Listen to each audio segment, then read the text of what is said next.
Hallo meine Freunde, hola Madridistas. Wir haben den 4. Spieltag der La Liga. Ich würde gerne mit euch über Fußball reden. Ich würde gerne mit euch über einen unglaublichen Kylian Mbappé reden, der mit Abstand beste Fußballer auf diesem Planeten. Ich würde gerne mit euch über einen Arda Güler reden, der nicht mehr auf dem Weg zur Weltklasse ist, sondern der schon angekommen ist. Ich würde gerne mit euch über ein Real Madrid reden, das nach einer Länderspielpause in der ersten halben Stunde bei einem schweren Gegner auswärts mit 3 oder 4:0 führen muss. Aber mir bleibt wieder nichts anderes übrig, als über den nächsten Schiedsrichterskandal zu reden. Und wenn diese Skandale Spieltag für Spieltag immer und immer wieder gegen die gleiche Mannschaft ist, können wir nicht mehr über Zufall reden. Wir unterhalten uns über systematische Benachteiligung von Real Madrid. Oder, wie der unabhängige Richter im Fall Negreira gesagt hat, wir reden über sportliche Korruption. Viel Spaß beim Video.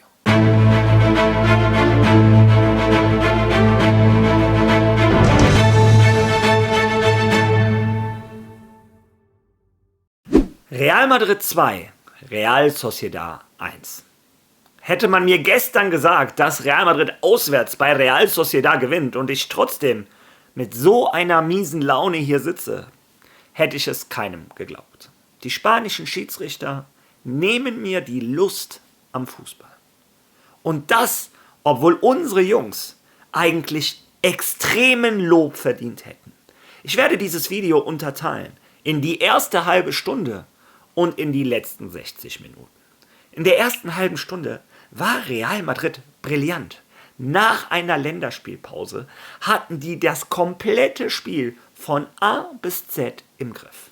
Hätte Remiro, der Torwart von Real Sociedad, nicht wahrscheinlich den besten Tag seiner Karriere erwischt, würde Madrid bereits mit 3 oder 4:0 führen. Real Madrid wird angeführt von einem unglaublichen Duo. Einem Arda Güler und einem Kylian Mbappé, die zurzeit in der Welt des Fußballs ihresgleichen suchen. Und mir ist auch egal, auf Sofascore wurde der Arda Güler der Spieler des Spiels.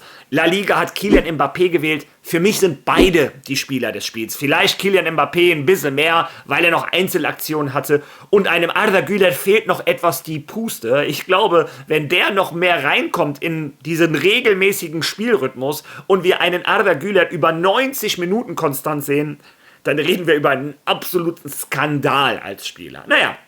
Wie dem auch sei, Real Madrid hat dominiert. Real Sociedad hat keine Chance gehabt. Und ich muss mich natürlich vorne über die Spieler unterhalten, aber auch hinten. Ein Militao, als wenn er nie verletzt gewesen wäre. Ein Carvajal hat mir gefallen, ein Álvaro Carreras.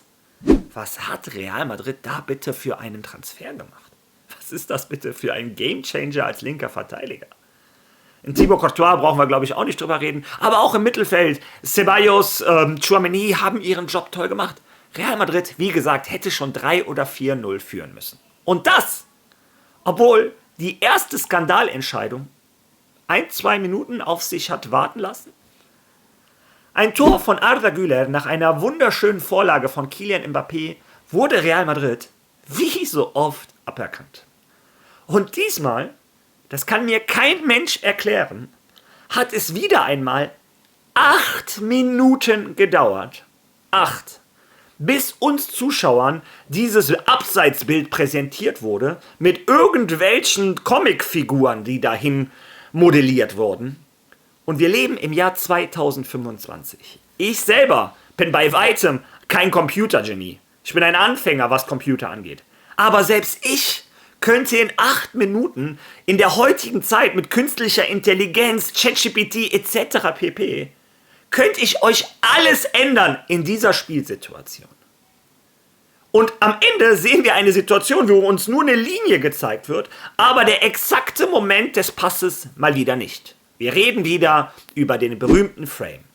Und diejenigen, die uns erzählen wollen, dass zufälligerweise immer, wenn das VAR eingreifen kann, immer ein Kylian Mbappé eine Haaresbreite im Abseits ist, dem kann ich auch nicht mehr helfen.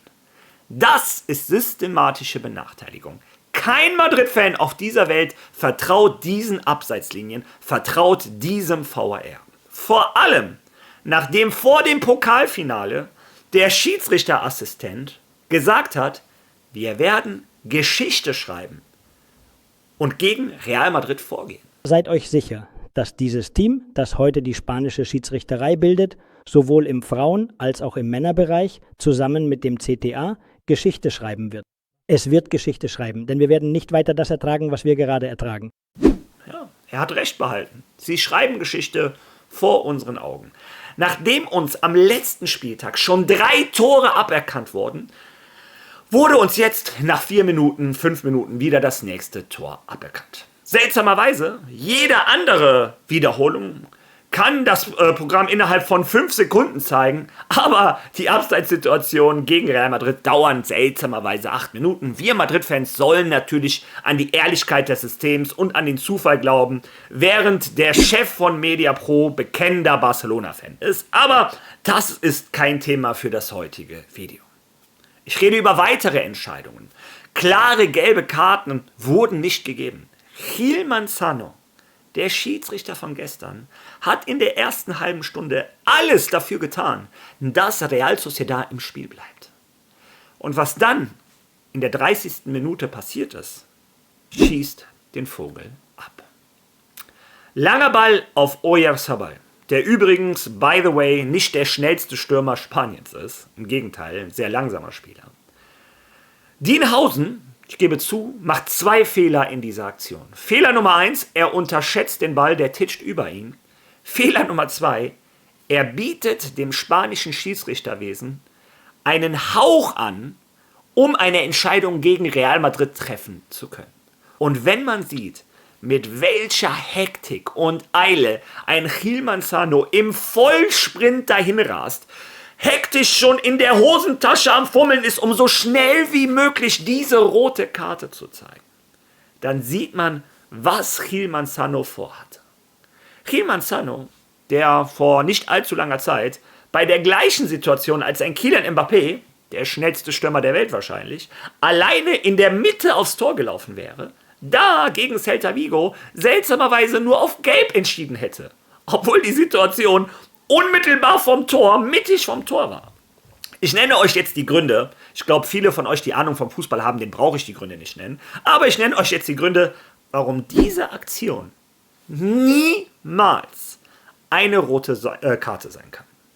Nummer 1. Ein Oyarzabal hat den Ball noch nicht mal unter Kontrolle. Der Ball titscht. Das heißt, er muss erstmal im vollen Lauf diesen Ball unter Kontrolle kriegen, wobei man dann erst schauen muss, wie er den Ball annimmt, ob der den gut unter Kontrolle kriegt, ob der überhaupt den Ball in Richtung Tor annehmen kann. Punkt Nummer 2. Die Situation ist 45 Meter weit entfernt vom Tor. Wie kann man das bitte als klare Torchance definieren? Und das dritte, das Hauptargument überhaupt. In der Mitte ist ein Eder Militao. Ein Dienhausen ist nicht einmal letzter Mann. Ein Eder Militao, der dazu noch wesentlich schneller ist als ein Oyarzabal, aber darauf kann ein Schiedsrichter nicht achten, darauf kommt es gar nicht an, hat den kürzeren Weg zum Tor und wird in jedem Szenario einen Oyarzabal, der diesen Ball erstmal unter Kontrolle kriegen muss, noch einholen. Diese Entscheidung ist so ein Skandal, dass sogar Archivo VAR sagt, dass es niemals eine rote Karte sein kann. Und wir wissen, Archivo VAR ist sehr Barca-lastig. Aber es ist so ein Skandal, dass die Barca-Fans schon nicht mehr verheimlichen können, dass Madrid benachteiligt wird. Inzwischen versuchen sie eine neue Strategie. Inzwischen heißt es, die Schiedsrichter in der spanischen Liga sind so schlecht, dass sie für alle schlecht sind. Also aus dem, die Schiedsrichter bevorzugen immer Real Madrid, das können sie nicht mehr argumentieren, wird jetzt inzwischen eine neue Variante ihrer Lüge. Die Schiedsrichter sind schlecht gegen alle, auch gegen Barcelona, ist klar. Zahlen, Daten, Fakten der letzten 20 Jahre beweisen, dass die Schiedsrichter gegen Real Madrid sind. Ein unabhängiger Richter redet von sportlicher Korruption. Also euren Film könnt ihr gerne irgendwem erzählen, uns Madridistas nicht. Und um eins nochmal klarzustellen, warum das alles kein Zufall ist. Die spanischen Schiedsrichter, haltet euch fest, sind die bestbezahlten Schiedsrichter der Welt. Das sind Vollprofis. Und natürlich machen Vollprofis auch mal einen Fehler. Aber ihr müsstet euch das so vorstellen, als wenn ein Kylian Mbappé alleine vorm leeren Tor steht, 5 Meter, und seltsamerweise seit 4 Spieltagen, seit 20 Jahren, jedes Mal den Ball 10 Meter am Tor vorbeischießt. Kylian Mbappé, wahrscheinlich der bestbezahlte Fußballer, die spanischen Schiedsrichter, die bestbezahlten Schiedsrichter, also sollte man von denen auch die beste Leistung erwarten können. Und deshalb ist das alles kein Zufall. Die wissen ganz genau, was die tun und die benachteiligen Real Madrid. Danach war dieses Fußballspiel vorbei. Danach können wir uns bei einem Arda Güler und einem Kylian Mbappé dafür bedanken, dass es beide geniale Fußballer sind. Und dieses Tor, egal wie sauer ich bin, möchte ich nochmal explizit erwähnen. Was ein Kylian Mbappé, erst einmal, fangen wir da an, was Arda Güler für einen Pass auf Kylian Mbappé spielt, was für ein Timing, der kommt genau in der richtigen Stärke, genau dann an, wo er anzukommen hat. Was ein Kylian Mbappé aus dieser Szene rausholt. Weltklasse. Und dann spielt er ab auf Arda Güler. Und dieser Touch mit dem rechten Fuß von Arda Güler, umzingelt von Real Sociedad-Spielern, mit seinem schwachen Fuß den Ball nicht hektisch ins Tor versuchen, irgendwie abzuschließen. Nein, dieser Touch.